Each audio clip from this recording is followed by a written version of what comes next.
Ishan, an 8-year-old with a lot of imagination, is well known among his friends as a troublemaker. He is the worst student in his class and fails every subject. He is currently enrolled in the second year of the third grade, and based on his report card, he will have to retake the grade. Johan, his older brother, is a model student in contrast to Ishan. He plays tennis outside of class and will be competing in the forthcoming interstate tennis competition. Ishan routinely gets into altercations with the bullies from the neighborhood. Ishan's mother one day complains to his father Nankishore about the child's behavior. He has to make a humiliating apology to the child and his mother. He knocks Ishan to the ground after they depart to correct him. Nankishore loves his kids, but he treats Ishan too harshly despite it. Ishan's poor performance and inability to complete simple chores, in his opinion, are the result of his sloth. Ishan's English instructor invites him to read a passage from the book at class the next day. Despite his greatest efforts, he has trouble forming words. Although he has trouble grasping the alphabet, his teachers misunderstand this for being a brat. She keeps telling him to read, but he yells gibberish and is dismissed from the class. Ishan receiving punishment is nothing new. Because the teachers perceive him as a disruption to the other pupils, he actually spends the majority of his time outside rather than study. Ishan hadn't finished his math assignment that day. He flees from school and spends the entire day wandering around the neighborhood in order to avoid the math teacher. He makes the most of the day by purchasing ice cream, relaxing by the shore, and observing onlookers. By the end of the day, nobody has noticed his absence as he makes his way back to his school bus. We witness him creating a stunning painting at home. Ishan enjoys painting, and his creative thinking contributes to the over-the-top creations he produces. Later, his mother Maya makes him do his schoolwork and attempts to tutor him. She observes that he has terrible handwriting, and he barely ever spells anything correctly. She chastises him like everyone else and equates his incapacity with sloth. Ishan's parents must submit an absence note to his teacher the next day. He asks his brother to write the note for him out of fear of getting into trouble. Johan writes the note after getting him to swear from skipping class ever again. The little student displays it to his teacher, who accepts it as genuine. In order to appear sick, he also plays the coughing game.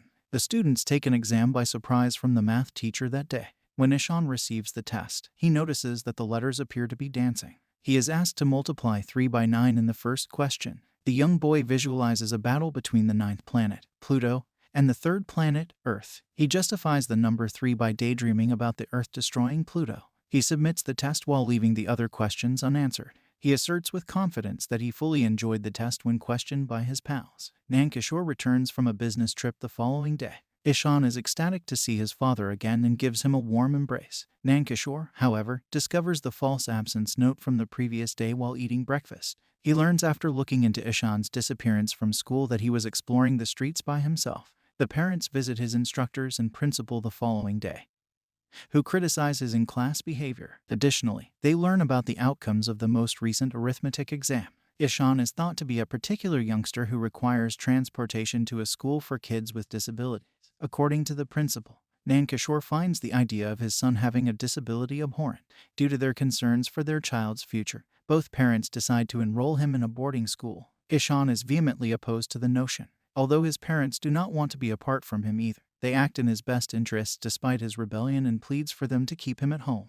Ishan wakes up screaming after having a dream about losing his mother in a thrall. He vows to work more on his studies if they let him stay at home after she tries to calm him down. Maya is heartbroken, but Nankishore is determined in his choice. Finally, the day arrives when Ishan is sent to the rural boarding school. He will only be permitted to see his family once a month and will be required to live in a dormitory with other kids. For the 8-year-old who has never left his home, it is a nightmare. He is welcomed by the hostel warden, who informs him that his previous behavior won't be accepted here. The family departs the school after taking a tour in sorrow. Ishan merely stands by and sobs as their car pulls away. Even after the car is no longer in view of him, he continues to stand in that position for a while. He enters the hostel while still sobbing as it begins to become dark. He barely eats dinner and doesn't interact with anyone. He goes to the restroom at night when he can't sleep and sobs softly while mourning his mother. Maya arrives at her house in the meantime and looks through Ishan's possessions. She is shocked to discover a flipbook showing him being kidnapped from his family. She learns from the book how much the child dreads being separated from them, and it hurts her heart. Ishan struggles to perform everyday tasks in the hostel, such as fastening his tie and shoelaces. Mr. Tiwari, the Hindi instructor, forces him to sit on the first bench with Rajan, the class leader, on his first day. Ishan is not normal, as the teachers quickly realize. He doesn't pay much attention in class, and his art teacher physically corrects him for it.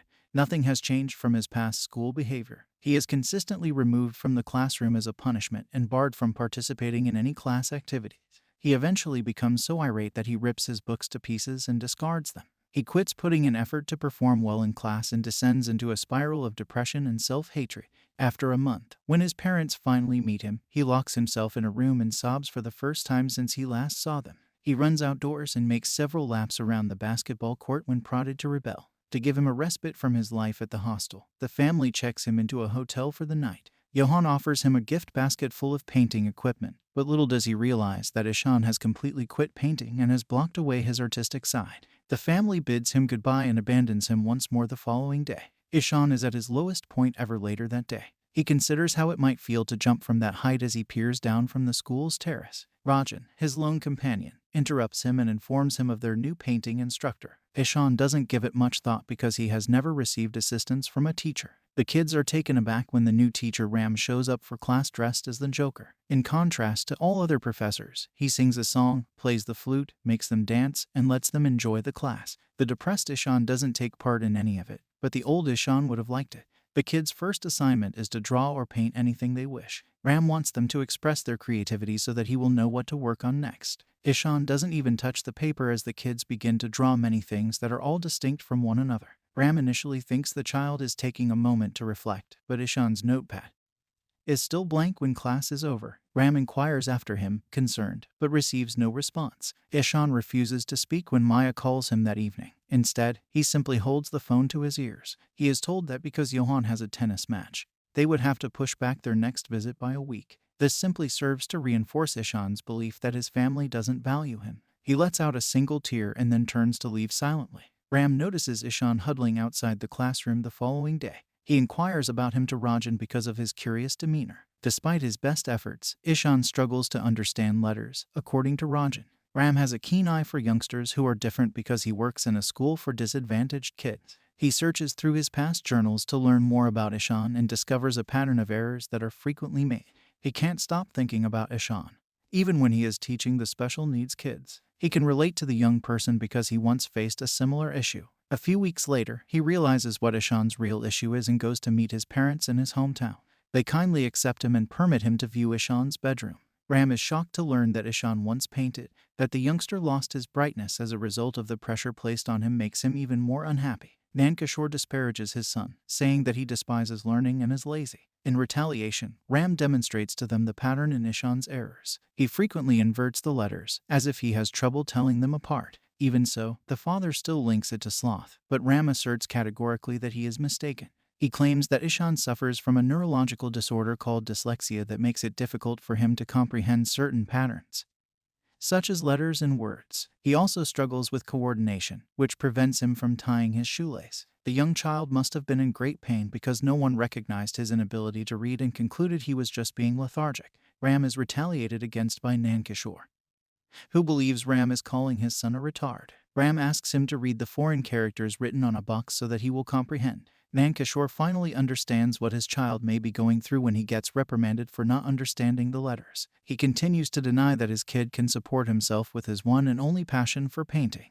Ram is adamant about disproving him. The following day, when he returns to the school, he instructs the students on all the notable historical personalities who weren't particularly brilliant students as youngsters. He uses actors, scientists, and philosophers as examples, which helps Ishan feel much better about himself. Ishan answers Thomas Edison when Ram asks who created the light bulb, speaking for the first time in weeks. Ram notices the youngster showing signs of learning. Later on that day, Ishan is by the pond when he constructs a functional boat out of rubber bands and leaves. Ram is so taken with the construction that he takes it home and uses it as decor. The creative juices in Ishan's mind begin to flow once more, but he still has a long way to go before he learns how to study like the other children his age. Ram visits the school's headmaster one day and informs him of Ishan's issue. Ram is certain that Ishan can succeed in school among the usual students, despite the principal's suggestion that they send him to a facility for kids with special needs.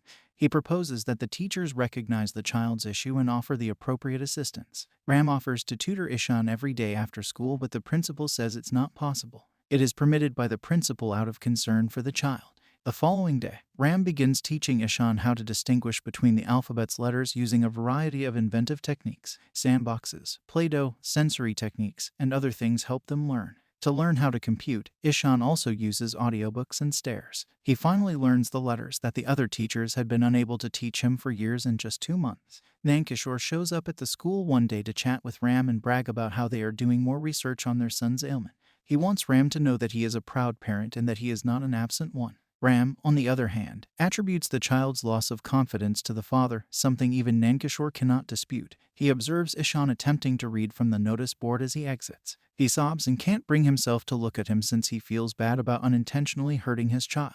Ram arranges a painting contest for the school's professors and pupils a few days later. In the amphitheater, everyone congregates and takes part. Ishan makes his first use of the painting supplies his brother gave him. Everyone begins to sketch as the tournament begins. Even the instructors have fun and give it their all. By the time it is through, Ishan has produced a stunning painting of himself relaxing by the pond.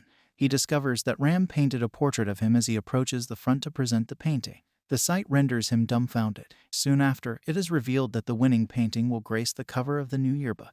The principal adds that it was challenging to choose because Ram's and Ishan's paintings stood out the most. Ishan is ultimately crowned the champion, with Ram taking home second place. Cheers emerge from the audience. Ishan feels honored for the first time in his life for his talent. He can't help but cry and rushes to hug his teacher. Meyer and Nankishore arrive at the school for the final parent-teacher conference in the final scene. The school's yearbook's cover artwork by Ishan is shown by the principal as proof of his brilliance. The parents are shocked since they are not used to the sudden attention. Ram receives accolades from the principal for doing an excellent job of instructing the pupil in the manner in which he needed. Later, Ishan's teachers introduce themselves to his parents and show them the student's report card while praising his undeniable development.